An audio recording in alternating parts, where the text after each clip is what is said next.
Mr. Xi Jinping. Lad os lige tage det et par gange mere. Xi Jinping. Xi Jinping. That's difficult.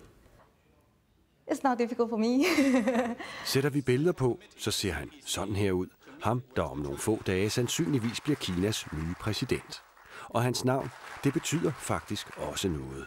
Xi betyder at lære, og Jing betyder omgængelighed og nærhed. Ping betyder lighed og jordnærhed og fred. Vi ved, at han er 59, har været partichef i Shanghai i de senere år, og at han har arbejdet sig op gennem Kommunistpartiet, siden han var ung. Men ellers ved vi, og de her to kinesiske kvinder i København, ikke så rasende meget om ham. Han er en meget omgængelig person, så han har et stort netværk. And just like the picture, he keeps smiling all the time and dressed very formal suit. Pudsigt nok er han faktisk noget mindre kendt end hende her.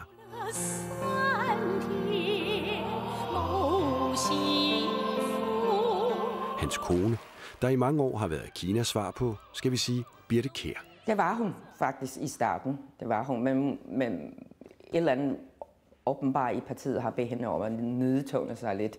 Nu er det manden, det gælder, og måske kunne det være naturligt at sammenligne ham med USA's genvalgte præsident, som han har mødt tidligere. Hvor meget Obama er der i ham? Han er slet ikke Obama. Det er han bare ikke.